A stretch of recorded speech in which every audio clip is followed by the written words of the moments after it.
morning, students. In previous class, we have seen language agitation before Indian independence and women's movement. Today class, we are going to learn a new lesson, economics third lesson, food security and nutrition. In this lesson, we are going to learn meaning and definition of food security and to know about the availability and access to the food grains and to understand about the purchasing power and agriculture policy and to gain knowledge about the multi-dimensional nature of poverty and also to study about nutrition and health status and policies in Tamil Nadu. Let's see the introduction of the lesson. Food is defined as any substance that people eat and drink to maintain life and growth. Food security would denote a person's ability to eat enough,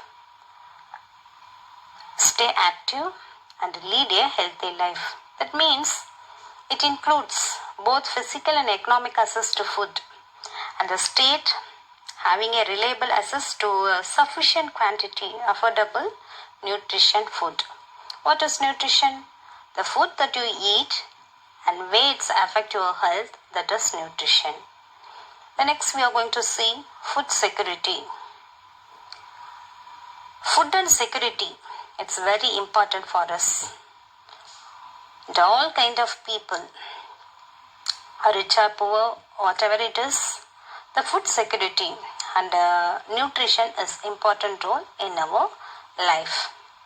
And even though, especially Food and Agriculture Organization has defined that food security exists when all people at all times have physical, social and economic access to sufficient, safe and nutritious food which meets their dietary needs and food preference for an active and healthy life.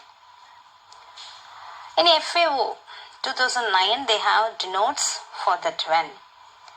According to our M.S. Swaminathan, he was an eminent agriculture scientist. So father of our agriculture, M.S. Swaminathan, he defined physical, economic and social access to a balanced diet. So we have a balanced diet and safe drinking water, environmental hygiene, primary health care and primary education. The concept of food security has continuously evolved over the last 5 decades, last 50 years or so. Initially it is referred to the overall food supply for a global, regional or national context. From this idea of food security, which means food supply, food production that addressed the overall adequacy, it became clear that the term have to be relevant at the community, household and individual level. Next we are going to see what are the basic components of food and nutrition security. So it has to be classified for 3 types. First one is availability of food, access to food, absorption. What is availability of food? Availability of food is a physical availability of food stock in desired quantities, which is a function of domestic production, change in stocks and imported. So availability of food, it means it's having sufficient quantity of appropriate food is available. The next one is access. Next one is access to food is a primary matter of purchasing power and is therefore closely linked with the capabilities and employment opportunities to earn. Capabilities and opportunities in turn are related to one's access to assets and education. So access to food means it's having adequate income or other resources to access the food. The next one is, or last one is, absorption. Means of food is ability to biologically utilize the food consumed. Several factors such as nutrition, knowledge and practices, safe and hygienic environment condition allow for effective biological absorption of food and health status.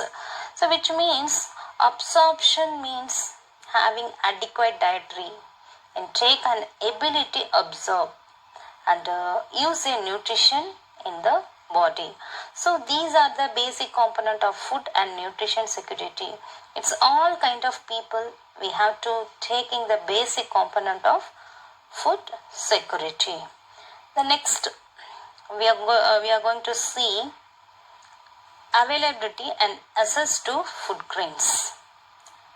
So food security for the people in a country is not only dependent on the quantum of food available, but also on the ability of the people to purchase, access food, and to stay in appropriate healthy environment. Food security is related to the country, the overall development process. So just as the other development issues, food security of people is also related to the country's overall development process after independence. India chose to adopt a planned developmental model.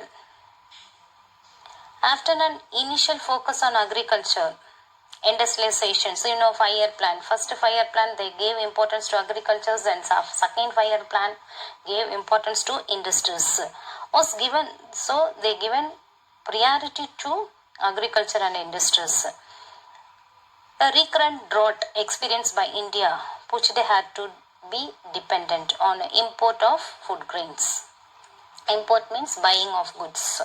However, the available foreign exchange reserve could not permit open market purchase and import of grains. India had to be plead for food grains for richer countries at concessional rates. United States of America extended assistance through its Public Law 480 scheme to India during early 1960s. This was passed. The situation was popularly known as ship-to-mouth existence. A country which is with a massive population growing hungry was perceived to be a potential candidate for revolution. The American administration, philanthropic organizations like Ford Foundation formulated a plan to increase food production in the country by introducing high-yielding varieties of seeds. Especially they introduced wheat and rice. High-yielding varieties of seeds improved irrigation facility to increase the agricultural production. The Green Revolution largely means increasing the production of food grains by using high-yielding varieties of seeds, especially wheat and rice. The use of high-yielding variety seeds, it's require regular supply of water, fertilizers, pesticides and financial resources. As a result of Green Revolution, a large number of states benefited by producing more crops. This enabled India to achieve self-sufficiency in food grain production. So the Green Revolution was born in a country paving way for self-sufficiency in food grain production. The increased food grains production was made possible by an increased areas cultivated with high-yielding varieties of seeds of rice and wheat, as also increase in the yield of these major cereal crops. Areas under food grains was little more than 98 million hectares during early 1950s. the country was producing just 54 million tons of food grains, then with an average yield of food grains of 547 kg per hectares. The food situation has steadily improved over a period of 65 years.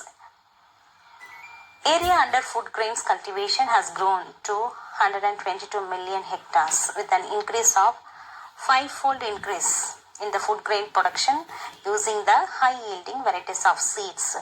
Yield of food grains has increased fourfold between the times of independence and at present. Look at the table. This growth in food grains production was made possible by high-yielding varieties of programs which was implemented as a package.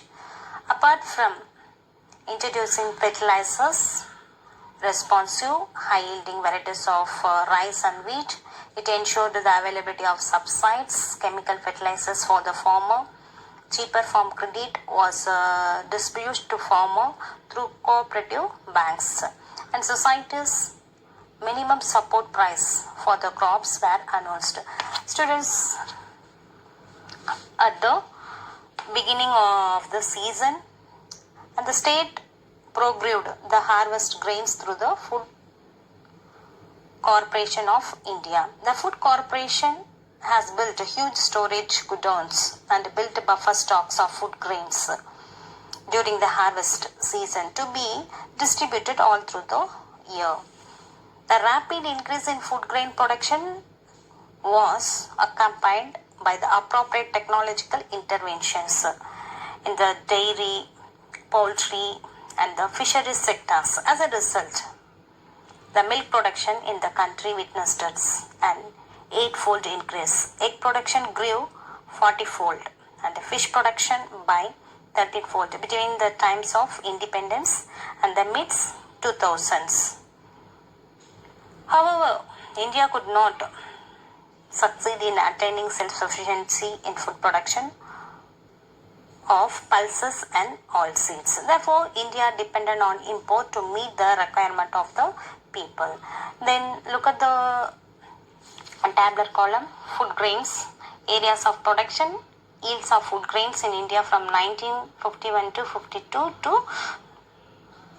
2017 to 18. In the year 1951 to 52, the area 98.79, then production 54 tons, then yielding profit 546.65. 1971 to 72, 122.07, then production 103.54, then yielding 848.18. 1991 to 1992, 124.29 areas cultivated crops, then production 174.75, then yielded 1406.02. Then 2013 to 14, the areas cultivated 122.63, then production 258.27, yield 2106.00.